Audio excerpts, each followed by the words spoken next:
gonna be calling Shannon High. Downey, this is your team. Please meet us at Dairy Queen. We miss you, Downey. Please. Please come home, Downey. My name is Shannon High, and I'm going to be your junior class president. Whoa, where'd the seat cushion go? We forgot. Shannon, Welcome back, everyone. Another episode of the Shannon Show, the Best Military Kids podcast, with another episode here today.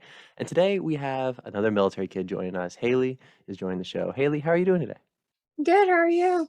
That's great. I am doing spectacular. I do want to say one thing just before we start, because I know there's been you don't have to comment on it if you don't want to, but there's just been a lot of things going on in the news recently surrounding the invasion of Ukraine. I'm not going to beat around the bush, but I just want to send out a message to military kids, particularly those in Europe, that we're thinking about them. I know that can be a real stressful time for the military kid community, just kind of wondering if the U.S. might have to intervene in any sort of way. And, that's part of the military kid lifestyle. Anytime there's a big world conflict, you just kind of think about the worst case scenario.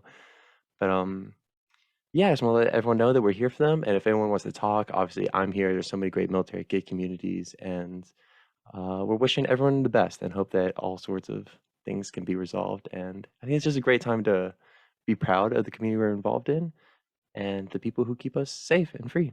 So that's all I have on that. Haley, I want to start talking to you about your military kid background, which I'm obviously very interested in. You mentioned before the pod that both of your parents served, which is pretty unique. You don't hear about that too often, but what's it like growing up in a household with both parents having time in the military?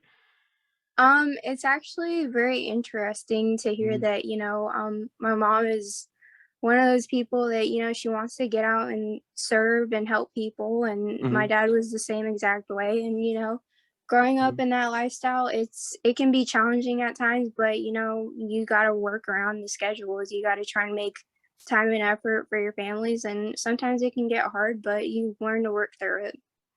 Gotcha. The way I grew up is my dad was, what branch were they a part of? Both Marine Corps. Both Marine Corps, man. So obviously my dad was Marine Corps 20 years, just like you said your dad was. But my mom, no military connection. So it was kind of like, there was kind of like a balance in the house for me. It's kind of like my dad was a little more strict at times, while my mom was, she didn't have that Marine Corps background. If you have a parent in the Marine Corps, you understand. But for you, did you feel like you didn't have that balance at times, just having two Marines being your parents? I mean, my dad was always, he was always at work, but, he wasn't always strict on me. I think the most strictest person was my mother, because she just wanted that good lifestyle for me, and she knew what was going on and what was right from wrong. So, I grew up in a balanced lifestyle. I was totally fine with, sometimes I got yelled at. It's part of life. It happens, yeah.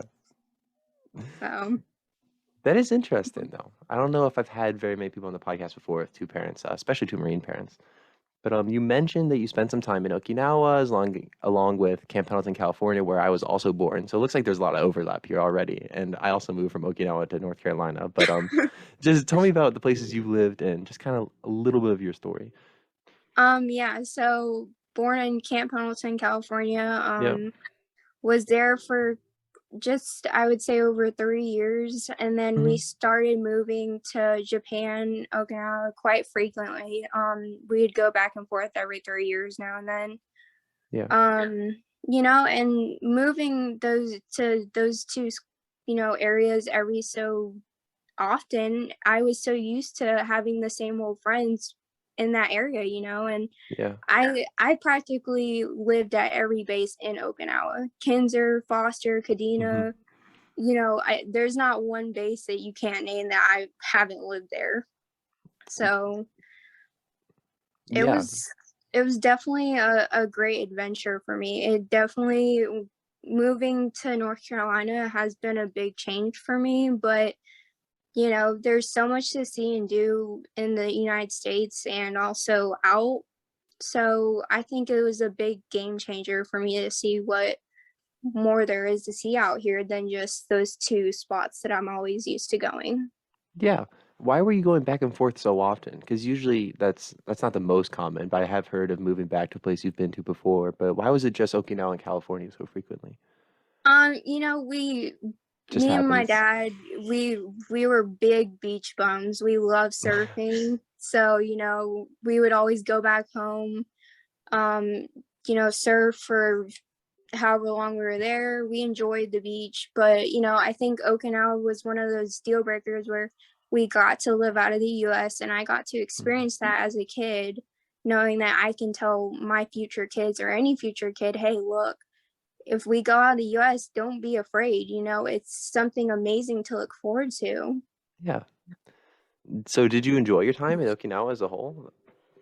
Definitely. I Yeah. would say that, I tried to make the best of what I could, especially as a young kid. You don't really understand the island. You're kind of just going off to wherever you want and you're, just lollygagging around. But I think when you grow up, you kind of understand you know, you don't really see all that you want to because you don't have that ability to thrive out there. You want to get to know places.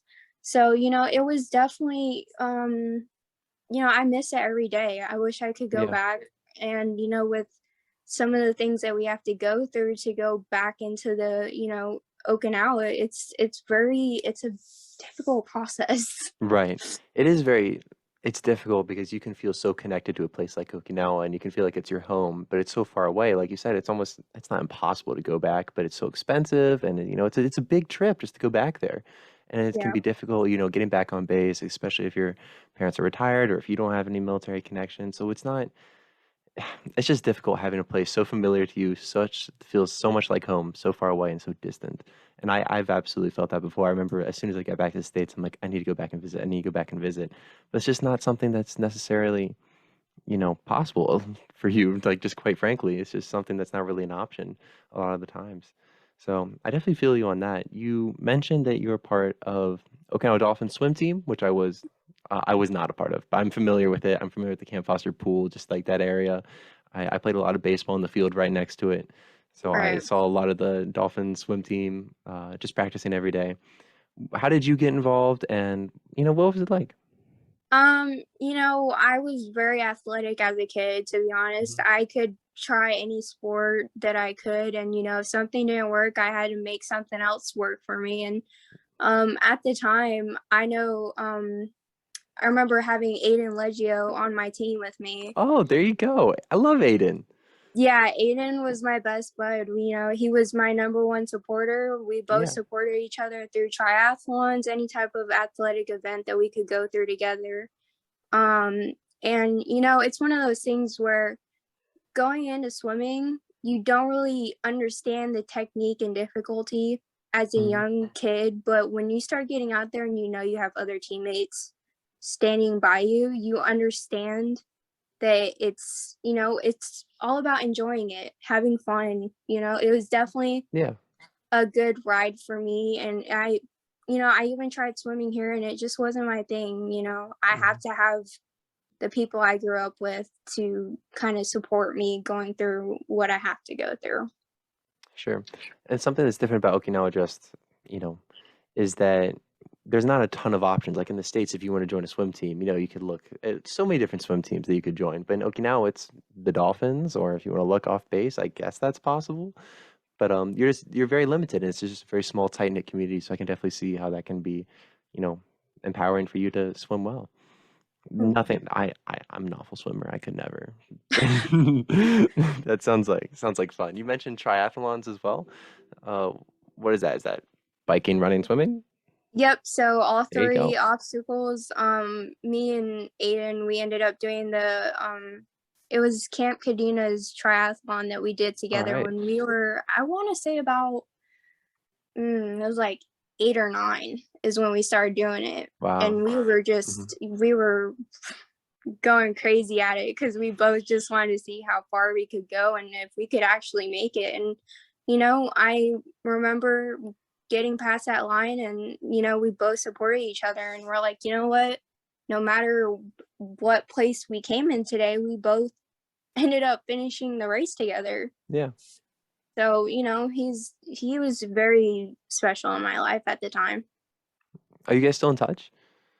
I'm not in touch with a lot of people right now just Oh, because, things have been escalated, and I've been Okay. having some difficult moments, but there are times that I do want to reach out and say, hey, Hmm. how are you doing? Like, I know you remember Max Widely. Yeah. Yeah, I met him and his sister on base in North Carolina here. So Oh, that's fantastic. Look at all this overlap. How old were you when you met them? Max and Zoe I met when I was in 7th grade. So Hmm. Yeah, whatever I'm seventh sure. grade is. I was Yeah, 18. we're just Yeah. gonna put at that. Whenever 7th Yeah. grade was. But yeah, I met them there, and then Aiden, and then Kai Grubbs. Of course, Both Kai Grubbs. yep, I He remember. lived in Okinawa his whole life, so anyone who's lived there knows Yeah, Kai Grubbs. yep.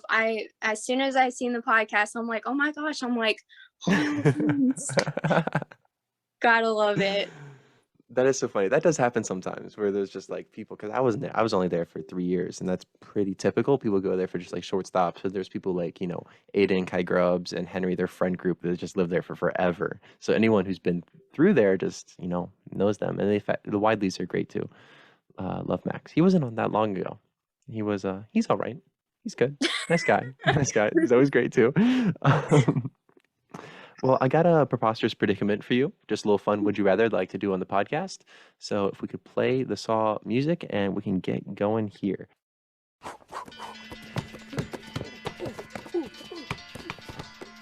3 seconds on the clock. I'm playing basketball.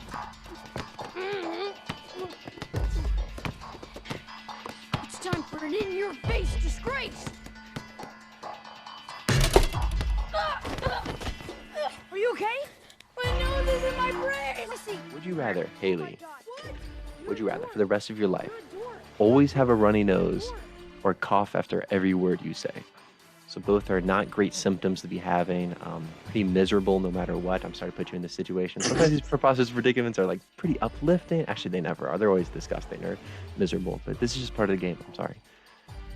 I'd probably say at this point I'd rather have a runny nose, because with the whole coronavirus, I feel like if I cough after every word, they'd be like, you got something going on with you. That is true. I'd probably have that. Coughing in public used to just not be that big of a deal, but now it's like people kind of look at you funny. I'm like, I'm sorry. Yeah, that's why if I got a cough, I'll do it somewhere else. I'm good. Mhm. That is very true. I did not consider that. The runny nose is terrible. I get awful allergies. I feel like I already go through that with the springtime anyways. Not fun. No, but it is probably the lesser of the two out of pick. So I'll also go runny nose. Yeah, I guess it's not that deep, but it sounds miserable. Anyways, let me know what you guys think in the comments or whatever. Let me know. Runny nose or cough after every word. Get shamed by people in public for thinking you have coronavirus. But in reality, it was just a preposterous predicament from the Shan Show. I should really shorten those words. That is a mouthful. Yeah, I was gonna say that's a lot to say. Just saying it It's once. just it's always what it's been. It's always been preposterous predicament. I feel like I can't change it now. I'm too far in. But this is only like episode 71, Haley. I can't just call it the would you rather question. True. Yeah, You we're got a too good far. point. I gotta keep up with it. So tell me about your move from Japan to North Carolina, because that was a difficult move for me. I think you already mentioned it was difficult for you. Just moving back to the States, but not only back to the States, but to the East Coast.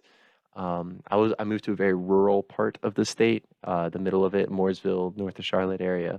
So it was a very big, just change in scenery for me that came with a lot of obstacles. You didn't have that military community around you anymore, at least for me. But what did you have to deal with for that transition? I know I knew as soon as my dad said that we were getting shipped off again, he had to either we are going back to California or we are Hmm. going to North Carolina or we are staying there. And I was like, I'd rather stay in Okinawa where I'm Yeah, happy at than come to North Carolina, because at the time a lot of kids were ranting that North Carolina and Camp Lejeune just weren't the best place to be at. And sure. I was like, you're not helping my situation any better. Like, like Yeah. if it has to come down to this, like this is where I'm gonna be living. But at the end of the day, I sucked it up. This is where we had to go. So, I met a lot of good friends throughout my way. I have a lot of brothers that I've been with since, Yeah. you know, I can remember, and you know, I reach out to them because, you know, they are serving in our military, and you know, they've helped me grow along the way since I've been here. So I'm very grateful to Gotcha. have them. Yeah, I think that's a big thing that a lot of military kids face. You could be in a place where you're really happy and you just feel like everything's perfect and it's just taken away from you so quickly. You could be in a place that you feel like it's a paradise, like Okinawa, and no shots at Camp Lejeune. I've been on Camp Lejeune. It's not the best. I don't know. I never went to school there. I've only visited, and I've had some friends who have lived on base there. But you know, it could be a downgrade in a lot of ways. It can really feel like that you're just like, wow. Um, I don't Yeah. know.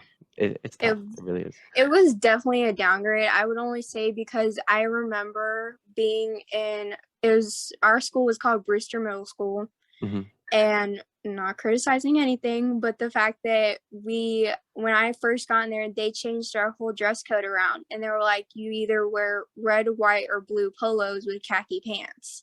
Oh, And wow. I was like, okay, I was like, you know, it shouldn't be that big of a problem. And then I remember going to school one day and I got thrown out of class for wearing the wrong shade of blue. Wrong shade of blue. Yep. What shade of blue were you wearing? Apparently it was like a lighter shade than How like dare you? our What is wrong with you? A lighter shade of blue? This isn't on base, right? yeah, this was on It is base. on base? Oh, wow. I've never heard of that. Yeah, and I got into it was a whole fiasco that day because my mom had to bring me a different color shirt. I had to switch out, and I ended up yelling at my school principal at the time. But Oh, at the time, things were going rough, and I actually ended up getting into a meeting with a bunch of high schoolers when I was in 7th grade because of our high school policy. And, you know, it definitely opened up a lot of kids' eyes to see that I was the younger one there, but I was the only one talking about the problem and was trying to fix it, not trying to degrade anybody from it. yeah. So it was a meeting about the dress code? Yeah, so they were Okay. just talking about how, you know, obviously nowadays you see people wearing holes in their jeans, crop tops, whatever. Hmm. But as I was trying to explain to them that, you know, there's kids out here trying to express themselves the way that they are. Now there are certain limits to that, but at the same time is we don't have to put it on where we need to wear khakis and polos every single day of our life. Hmm. Like it's just not how the way the world works. So we quickly got a good understanding of that, and they've changed their dress code ever since that I started that meeting. Oh, wow. So Yeah, there's no more so khakis and polos? nope. Fantastic. I was gonna say I hadn't heard about that on Dodea schools. There's always been controversy in Dodea schools about dress codes. However, definitely at Kubasaki High School. You never went to Kubasaki then, did you? I was supposed to, and What then a I got shame. changed. Yeah, I really loved it there, and it was fantastic. But people had issues with the dress code. I feel like it's almost every high school. There's always just something like the girls want to wear something, and they're not allowed to, and it's always just. I'm always pretty. I'm neutral on this. I'm very much in the middle. I don't really care what people wear. I do think it's weird whenever the teachers have to like, there's like 3 finger rules for like shirts or like the pants can only be like down to their fingertips or something. I just feel Yeah. like it's very strange. I don't think teachers should be putting their like hands down or like on the girls' shoulders. This is very uncomfortable situations that Yeah. or even just the teachers having to police that, I feel like can be uncomfortable. It's like they're in charge of like looking at what everyone's wearing and making sure that they're the judge of what's appropriate or not. So I don't know. I don't know what the best way to handle that is. I know that everyone wants to express themselves. I know that teachers probably don't want to be the ones monitoring it. There seems to be no good solutions. Not at all.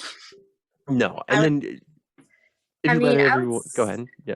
I would say at this point, like that, it's just like there's no changing it. It is what it is at this point, Mhm. and I don't think a lot of people are gonna be able to say much about the situation, just because I feel like a lot of kids have spoken up for what they think is right, and Right. people are just taking it a different way, and they're gonna want to take it whatever way they want to. So there's not much we can Hmm. say or do. Exactly. And I do think it's really important for students to speak up on it if they feel that it's important or they feel strongly about it. I feel that way for pretty much anything. If there's any student body that feels like something needs to be changed in their school, then go for it. I think that's a great lesson for life after high school as well. It's just if you feel strongly about something, you want to make a change, then go ahead and do it. Um, I don't think the dress code is that important, but there's also just like a generational divide. Like old people are just going to be a little more conservative. They grew up a certain way. They grew up more with the school uniforms and, um, just more conservative clothing. Whereas younger people, they want to express themselves or they want to dress more freely or they want to wear less. I don't know. Everyone stay warm, stay happy. I don't care. I hear that one. Dress code podcast. We can make a whole episode. Should I have the dress code debate podcast? That'd be fantastic. That totally work. Anyways, you mentioned FFA. Could you explain that? And you're a part of it. Yeah, Yeah. so when I actually have my shirt on, There this you was go. my gotta support them. Represent. Yep. Yeah, so my freshman year, when I'd first come off base to a public school, this was my first time, and I was super nervous because I was like, Lord, like, what am I gonna say? What am I gonna do? I don't know what to like expect at all, coming from an off-base school or on-base school to an off-base school. So I had just kind of selected random classes. I wasn't really, very picky for much, but I got into digital media and she just started yelling these words out at me, and I was like, The I have teacher? I was like, I Okay. really don't have any clue what you're saying. So I'm gonna jump to a different class and see if I can change that one. Sure. And I ended up getting into Animal Science 1. And I remember my teacher, Miss Trul, at the time, she would always rant about FFA, which stands for Future Farmers of America. Okay. And, she was an advocate for it. I loved hearing about it. There wasn't, she would always talk about banquets and ceremonies and all these good things of just our friends coming together and getting people to experience what we get to go through on a day-to-day basis, being an FFA leader and advocate for them. So I talked to her, we had a meeting and we discussed it. We were going to start our first chapter here at the Topsail High School. Mm-hmm. We ended up doing it. I was one of the first officers on that team. Gotcha. So it was definitely a great journey for me. I love doing it every single day.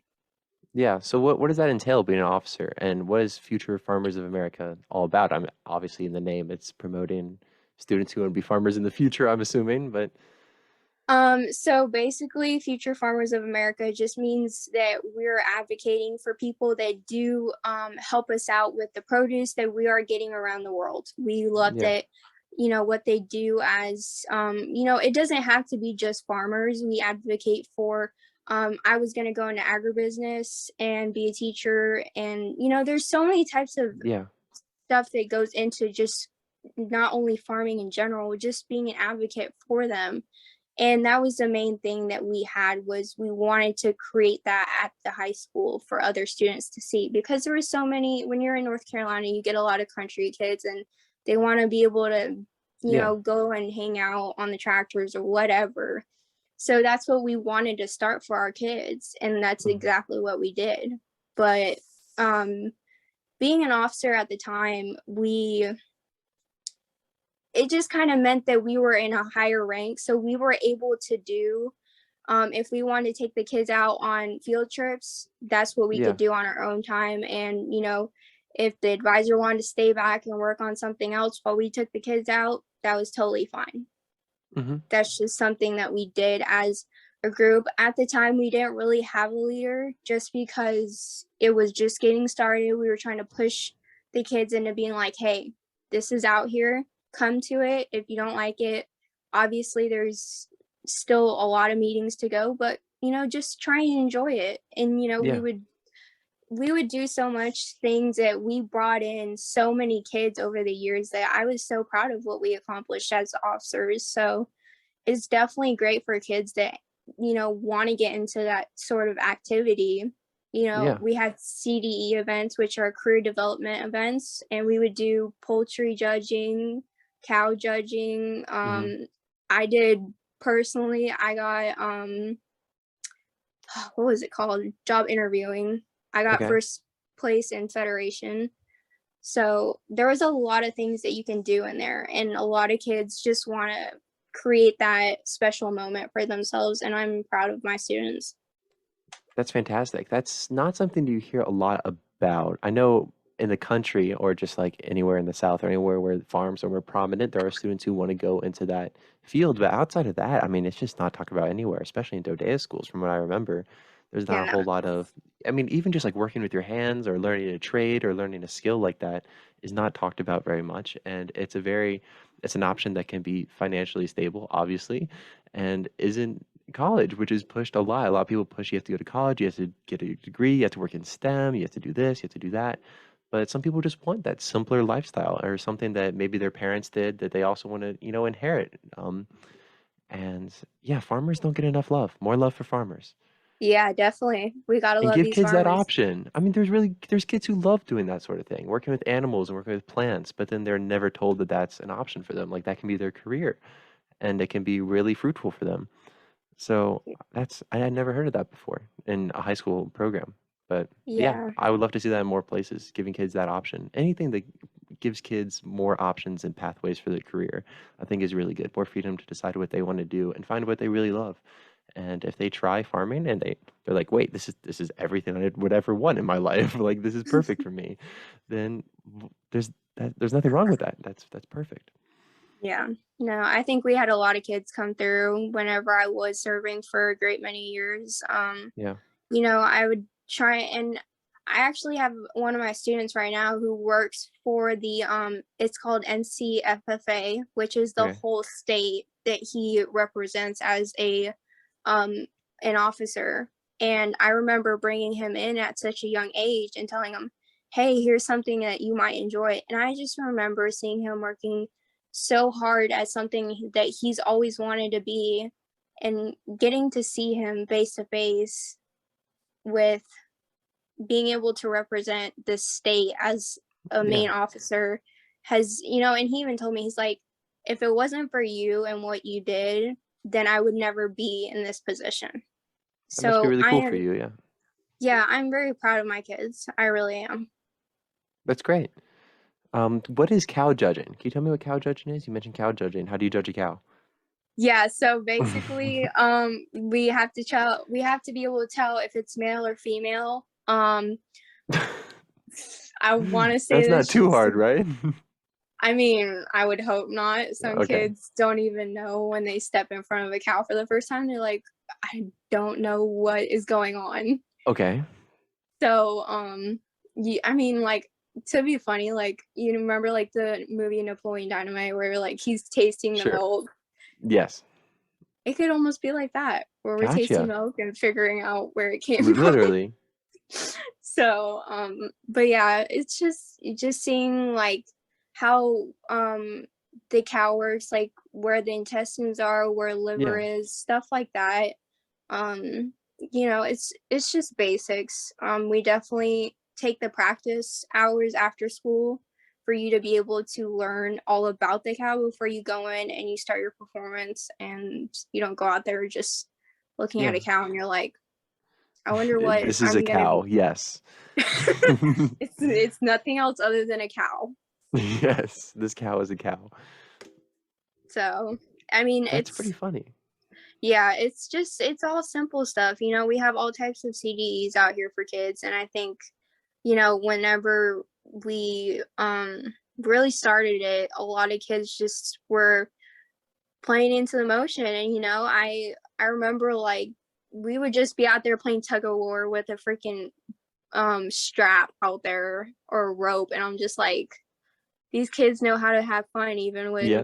we don't have the All right. proper equipment for anything. Like, we're still able to enjoy our time throughout our day. Right.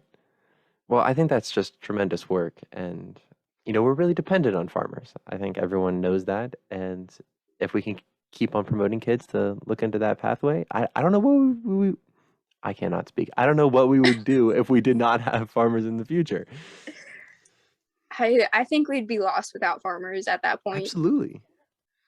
And it's not talked about or promoted in a way that you think would entice kids. And I think in a lot of ways it just naturally might not be enticing.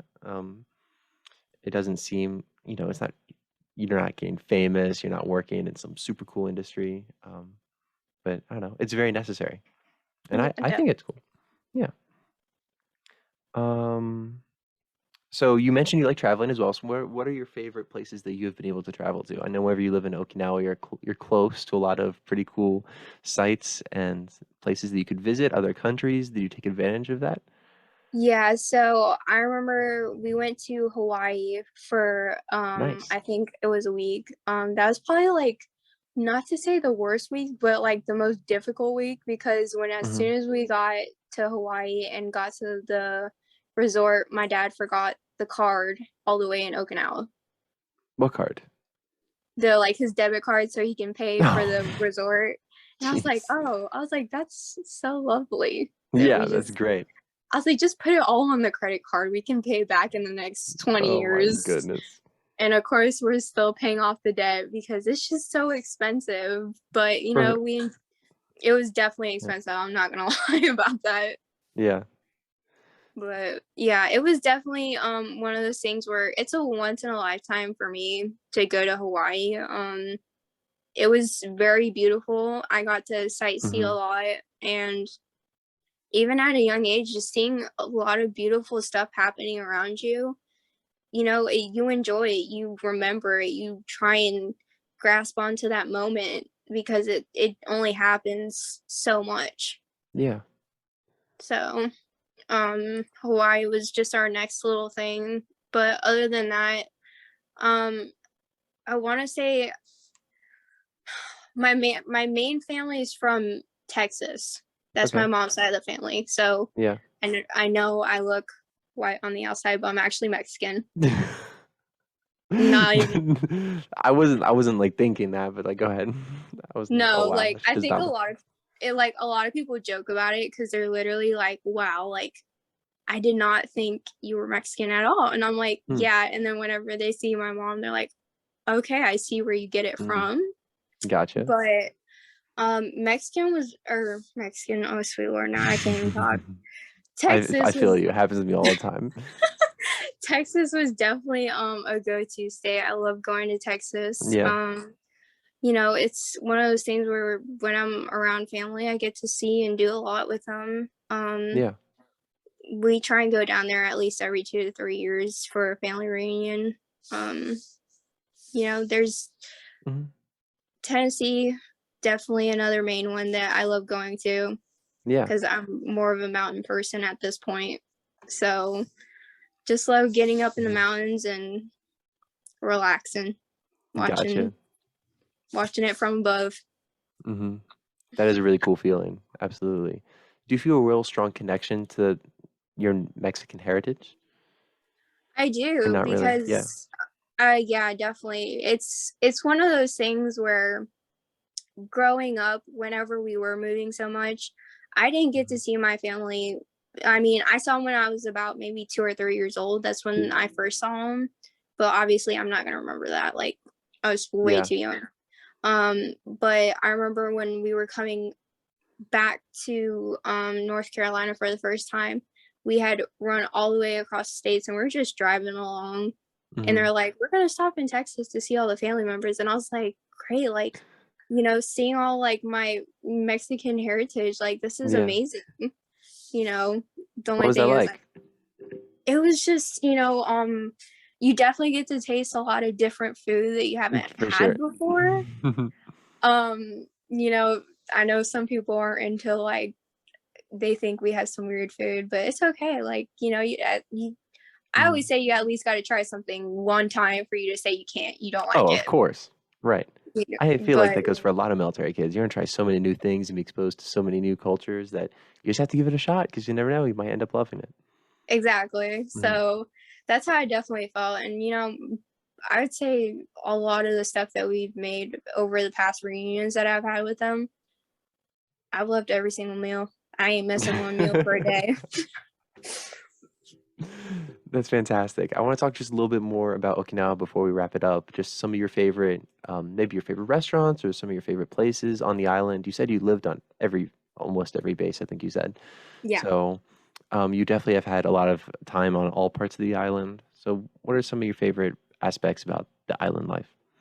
I mean, the island life is just it's such a beautiful place. Like, Hmm. honestly, if I could take anybody out there just for even a day to Yeah. go and visit the island and be like, this is such a beautiful life that we have out here, and we're not able Hmm. to enjoy it because we're so far away. But it's something that people need to consider is, why not visit outside the states more? Hmm. And I mean, I think one of my main go-to restaurants was the Garlic House. Where was that? I don't think I've heard Garlic of that. House, it was like in downtown. um You're good. because like thinking back now, like I'm honestly, I would always just remember seeing like the casinos and the big slot machines Yeah. Hmm. outside. But yeah, I can't remember like where exactly the Garlic House was Okay. located. But yeah, that's definitely one of my main two spots. Was just, Hmm. I don't know why, something about it just wanted me to go there every single day. Yeah. There's so much good food on the island. I talk about it. People are probably tired of hearing me talk about the Okinawan food, but it's great. You have to go check it out. It's such a hard place to tell people to go visit. Like I said before, it's really out of the way. It's not really popular. At least I don't think, tourist spot for Americans. But yeah, like you said, living there is just really special. And I think we're so fortunate that that's even an option for military kids. Just having bases there that gives us that possibility to live there. I've learned so much. I have such a strong connection there. I like you. I would love to go back and take someone and be like, "Hey, this is what it was like. This is where I used to live. This is how I grew up." Even though I was only there for 3 years, I feel like I did a lot of my growing up there. Yeah, exactly. It's hard not to. It's like you're on your own in a foreign country.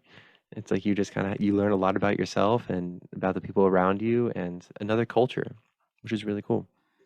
Yeah, I think that's one of the main things is, even though I was so young, like I would roam outside of, like, I'd go to American Village like every single night and just Yeah. roam around like it was nothing. I was like, oh, what's the Yeah. worst that can happen here? Like, it's just a cool place to come hang out and skateboard on the seawall and do whatever. Yeah. I loved American Village as well. A lot of people hang out there for a long time. Like my guest last week, she went to Kubasaki in the 90s and she was talking about how they used to always hang out at American Village. And I think that goes back for several decades, just being a very Oh popular yeah, spot for American military kids. definitely. That's probably why they call it American Village. Not very American though, if you're actually there. Not too American. There's some funny. No. I love it whenever they try to like have their rendition of American foods, and in Okinawa, it's not always spot on, but it's really amusing to me. There's like this one store that was just like American meatloaf. It was just that was like the name of the store. I'm like, oh wow, that must be delicious. I did not try it. Wow. That's the first one I've heard of. Yeah, there's a lot of stores like that where they just try to have like their own American take on something. There was like a hot dog shop. I'm like, I'm not sure if that's gonna be how I used to have in, wherever, Philly or Florida. I'm not sure if that's Yeah. gonna be the same. So that's why I usually stuck to the Japanese food. Pretty safe bet. Yeah, If you had to that's pick why Family Mart or I'm Lawson's. oh my gosh, Family Mart all the way. I mean, that's incorrect, but it's fine. It's literally fine. Like, that was my go-to thing, was I'd always go to Family Mart. Hmm. I think I would go to Lawson's like every once in a while if I really had to go. Yeah. But I mean, Family Mart was my go-to. I'm sorry. Hmm. The first year I was there, my family was in an apartment off base, so that's always a little bit of a different experience living off base. And there's a Lawson's just right next to us. So I guess I'm a little biased, and that's what I tried first. That's what I had frequently. But I do think they have better food. I think if you want the better entree or food options, like meals, it might be Lawson's. Family Mart, maybe the drinks. I don't know. I'll have to go back. If I ever go back, I'll do a YouTube video for everyone, just like a breakdown, like which is better once and for all, Yeah. just like a That thorough debate. yeah, that'd probably help a lot. Yeah, people are pretty passionate about it. I guess if we're being honest with each other, they're really similar, but it's a fun little debate for sure. Yeah, definitely. Well, Haley, I really appreciate you doing this. Is there anything else you want to talk about, military kid related, not military kid related? It could be random that you want to share in the podcast, or we can just wrap it up. That's all I got. I mean, I just want Depend- to thank you for letting me come on your show. It's Of definitely a good course. experience coming out and just getting to know and see everybody that I used to be, you know, friends with. Obviously, it's a big eye opener to other kids that are in the military or getting into that military lifestyle. They'll get to see that, you know, they look Mhm. up to people like you for putting military kids like us out there. I So, appreciate that. Yeah. I think it's also really cool, like you said, just to see people. And it's kind of a way to keep in touch with people, just to see how other people are doing. You know, some of your old friends, you're like, oh, wow, they're doing well. That's good to see.